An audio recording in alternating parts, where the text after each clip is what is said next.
Point three, moving to the PMI, Purchasing Managers Index, better than expected, still in contraction, but we did have a bit of an improvement. Yeah, and this one, now we're going to contradict what we were just talking about, right? I'm trying to follow here. I know, I know. And you know what? We're also going to contradict ourselves from last week, Rob. Last Right, week we talked about, I think it was the New York manufacturing number that we was did. bad. It was negative 40 something.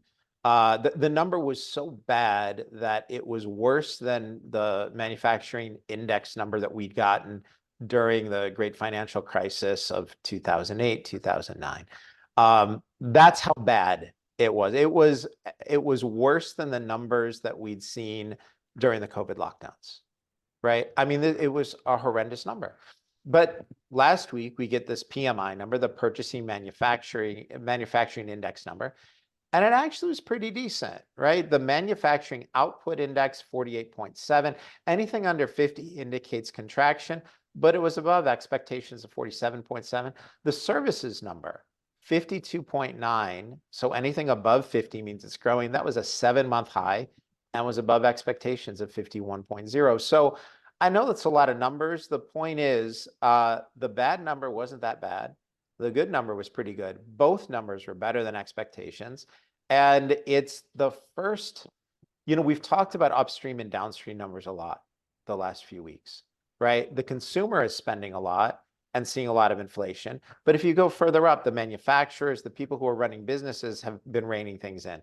And this is the first time in the last, 6 or 7 months, we've actually seen a manufacturing index coming in with pretty decent numbers. Now, because today's theme is what did we call it? The super-duper inconsistent data, Super-Duper. Yeah, right? we're Inconsistent running data out of issue. adjectives. Right, exactly. So the PMI is put together by S&P, right? Standard and Poor's, S&P Global. Their commentary was unintentionally hilarious. I'm actually going to read some of this to you. And for the people listening to this, I would just ask you, can you figure out if they think prices are going up or going down? If they think the economy is getting better or worse? This was from one paragraph of the report. It says, inflationary pressures cooled as input prices rose at a softer pace. Goods producers saw a sharper uptick in cost burdens. The pace of manufacturing input cost inflation picked up to the steepest since April 23 amid challenges. What in the world? So we had inflation pressures cooling, and input prices rose, but more slowly. But goods producers saw a sharper uptick, and the pace of input cost inflation, which is a fancy way of saying prices are going up, picked up to the steepest since April. What in the world? Is it I, getting better or worse? I think the title of their report was the title of our things, or it had to be. Yeah, and the line we've got on this in the written version is that DKI has been commenting on inconsistent data, but this is the most inconsistent commentary I've Right. ever seen in my life. Some of it's a split between goods and services, but this was an unintentionally funny read.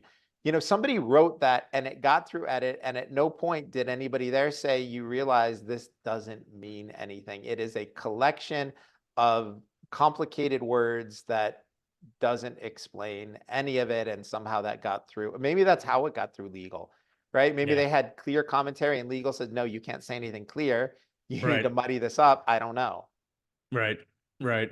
Oh, anything else on that note before we shift gears, Gary? I have nothing funnier than S&P Global's commentary on this. And by the way, Need I've to done, pull in their quotes every single week, I think. you know what? And here's the thing, like I've done business with those guys. I spoke at one of their conferences a year and a half ago. I actually like them. Like I think they're good at what they do.